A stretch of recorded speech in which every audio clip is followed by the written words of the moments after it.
Stand a little bit. I'm exhausted already. This shirt is kicking my ass today. I need to wash it again. Or wash the blue one and put that one on. This black one is probably worse, I would say. It's probably worse than the blue one. At least today it is.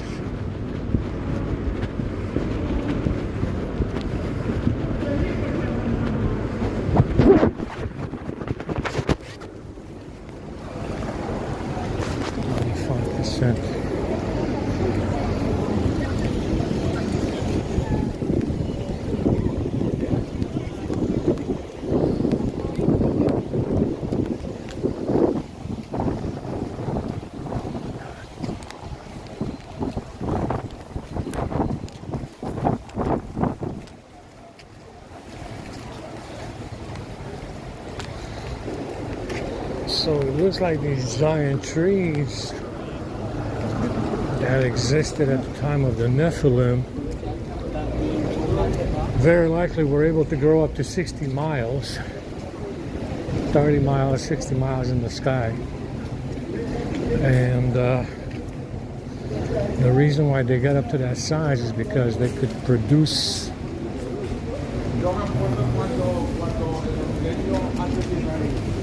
photosynthesis 24/7 because there was always sunlight, because you had two suns.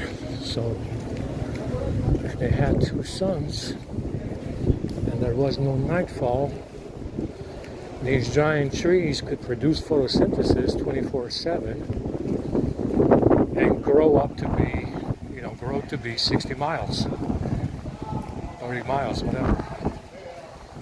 Because there was two suns. The canopy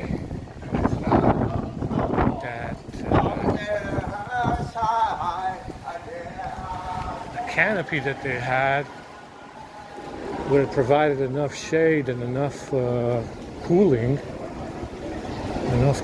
to keep the planet cool, even though there was two suns. Yeah, from one side. And the canopy that they had would have had enough coverage to keep the planet cool, you understand? And they provided enough shade to keep the planet cool. So that's the reason why, that's the reason. So what they did is that they took the energy from that second sun and they used it to warm up the planet and turn the Nephilim to stone. That melted the ice caps and caused the mud floods, the 25-foot mud floods around the coastal areas. And that's why pretty much everything is, 25 feet and below. The real surface of the planet is 25 feet and below, right? Around the coastal areas, anyway. So, yeah, like I said, the sun, you don't necessarily need to have a celestial body in the sky, because remember that the stars appear to be reflections, because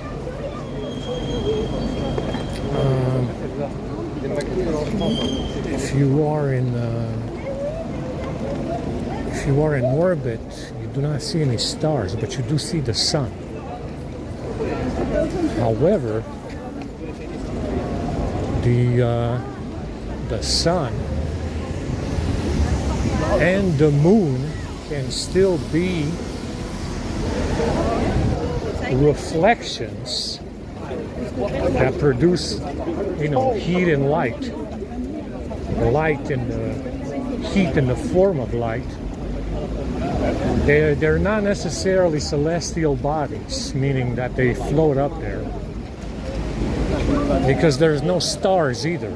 When you go up there and when you are in orbit, there's no stars that are visible minus the sun, which you can still see because it's a closer reflection. Yeah, it's a near orbit reflection, so it might not be a celestial body as much as it is a reflection from somewhere else. You understand? Which means that it might be local, a local reflection from another realm. Yeah, Middle Earth you have, you know, you have the other realms besides Middle Earth. So the sun can be a reflection from any one of those realms and is not actually a celestial body. You understand? Which means that you can, obviously, if it's a local, you know, it's a reflection from a local place, it means that you can use that energy and use it in a war. Yeah, use it in a war with the Nephilim and against the Titans to turn them to stone, melt the ice caps, cause the ice floods, the mud floods, which were 25 feet, they say. And maybe that's what happened. Yeah? Remember, the sun, you know, even though you can still see the sun in orbit, but you don't see the stars, right? Now they tell you that the stars are also suns of various sizes, right? That's the NASA theory on the stars. Those are also suns of various different sizes, various different distances from Earth, but you don't see them in orbit.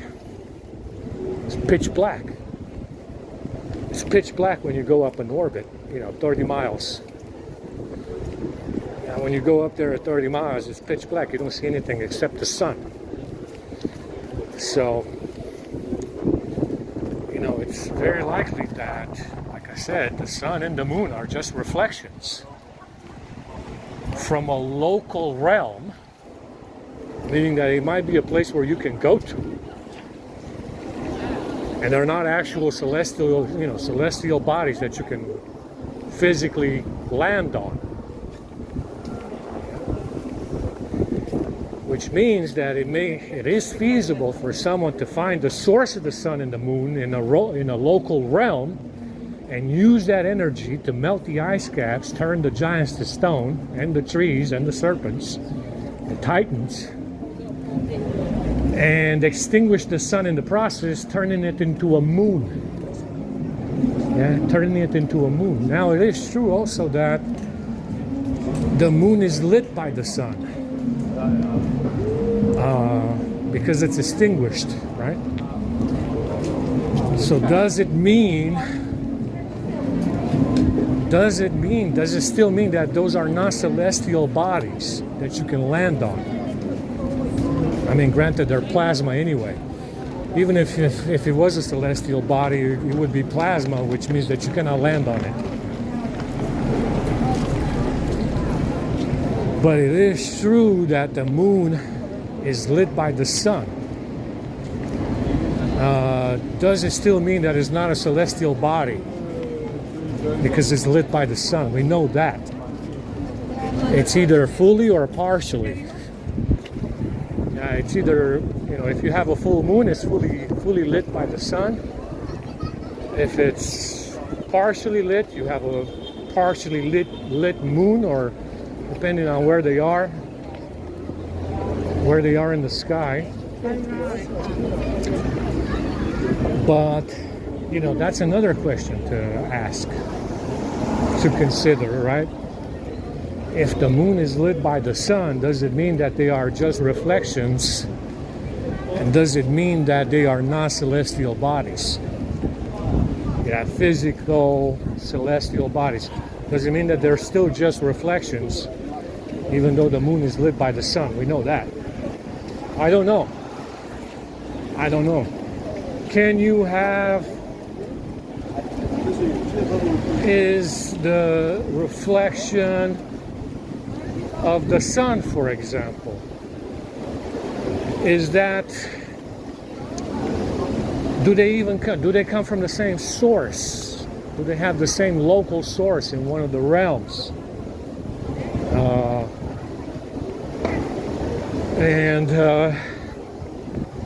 Can you have maybe you can have I don't know, maybe you can have like let's say that it is a local source, and it's the same source for both of them, right? The reflection for the moon and the sun comes from the same source. And does it mean that you can have one that is lit? You can have one source that is lit and the other one that is extinguished. It's not lit or partially lit because of the first source. So let's say that you have two reflections, right? In the sky from the same source, local source, not necessarily Middle Earth, but let's say that you have two reflections from the same source, and does it mean that you can turn one off and have it be lit by the second source, which is still lit, fully lit, right? I don't know. Like I said, it does appear that they're just reflections with a local source in one of the realms here. And it does appear that someone used that energy to melt the ice caps and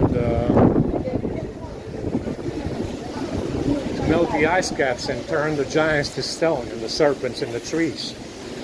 You know, I don't know. But like I said, if there's no stars when you go in orbit, you don't see them anymore, and it's pitch black and you only see the sun, chances are the sun is a reflection as well.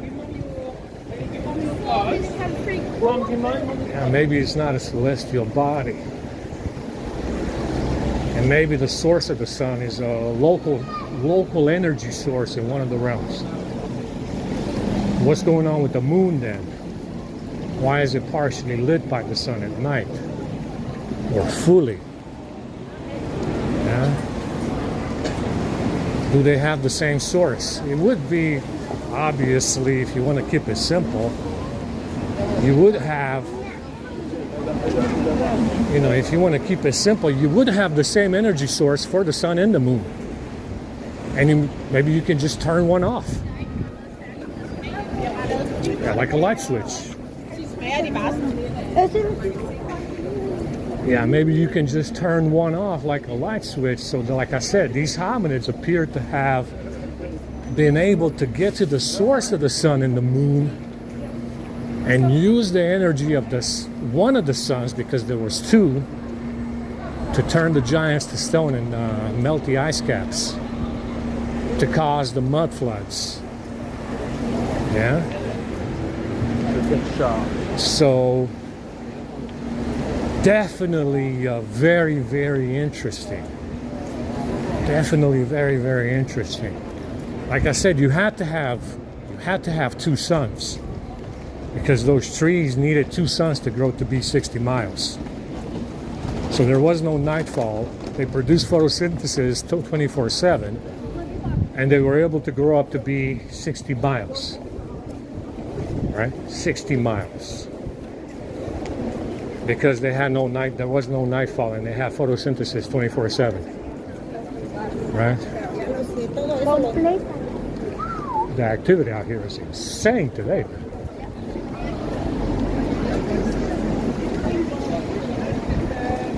So, you know, if that's the case, if the sun and the moon is a reflection from the same source, where is the source? And it has to be a local source for this. In one of the realms here, you know, Middle Earth and the other ones.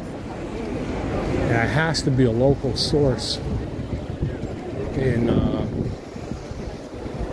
one of these realms.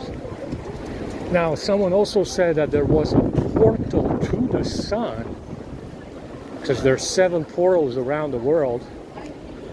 Allegedly, that's what they are saying. And someone said that there is a portal to the sun. What does that mean, a portal to the sun? You know? What does it mean to have a fucking portal to the sun? It said that there's portals to the actual sun. What does that mean? You know? Now, could it be that the second sun just burnt out and it just caused an energy surplus when it burnt out? That's what NASA says. That when these stars burn out, they create an energy surplus. And they increase in size, and they just burn out with a peak in temperature, right? Heat and light. They just burn out with a peak in temperature and light. And maybe that's just what happened. You know, who knows? Maybe that's another one. That's another scenario of what happened with the second sun. Was it really just, you know, did someone use the energy to go to war with the Nephilim from the second sun? Or did it just burn out? Yeah, causing a peak in temperature and light. Melting the ice caps, causing the mud floods. And,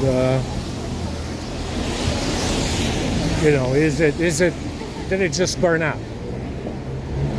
Or did someone cause it to burn out? Did someone use the energy from the second sun to go to war with the giants? It definitely looks like a war, though. You know, it definitely looks like a war. It's, you know, it looks like someone fucked around and turned that shit off. Yeah, they used the energy, and in the process, from the second sun, and in the process, turned the giants to stone and the serpents into trees, right? That's the more likely scenario, given the fact of what we see today.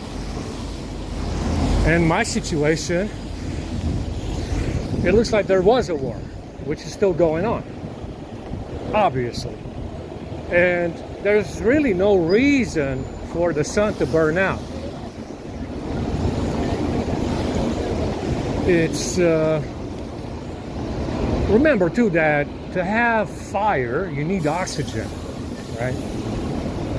To have fire and light, if it's actual fire, you still need oxygen up there, and there is none. There is no oxygen up there. There's no oxygen. Yeah, for the sun to burn. That's another one, right? There's not enough oxygen up there. There's not enough oxygen in the atmosphere at 30 miles for the sun to burn that, to use all that oxygen and just burn. So maybe it is a reflection, right? Right? That's another one, right, to consider. That in the upper atmosphere, there's no oxygen, at least not enough for the sun to burn it to make light and heat, right? So maybe it is just a reflection from another power source that is local to one of these realms, right? So is it really a celestial body that's burning oxygen to make light and heat? Probably not. So it has to be a reflection then from a local power source in one of these realms. And very likely someone used the second sun, the energy of the second sun, to go to war with the giants. Yeah, which is going on today. Just look at my situation, right? So, yeah, I mean, like I said, you can't see any stars up there. There's no stars that are visible. It's pitch black. Minus the sun because it's closer. closer reflection.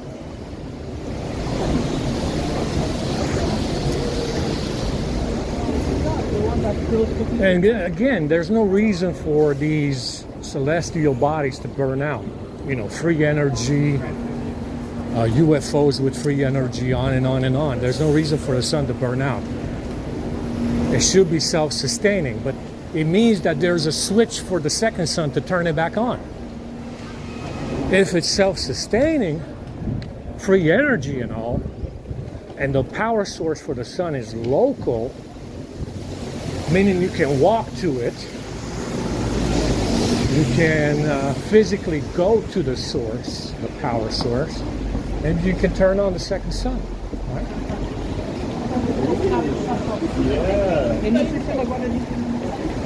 Right? If it's, you know, if that's the case, and the sun is self-sustaining, and it has its own power source, and it's a local power source, it means that maybe you can still turn on the second sun. Yeah, turn it back on. But there's no giant trees now. There's no giant trees to shield us from that heat and light. There's no shade, which makes it turning it on, obviously turning that second sun back on might not be a good idea because there's no giant trees for shade.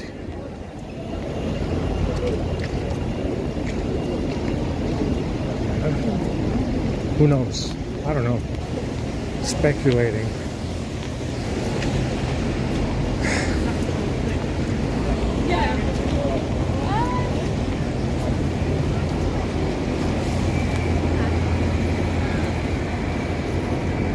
Go to the Microsoft store and look for my stuff.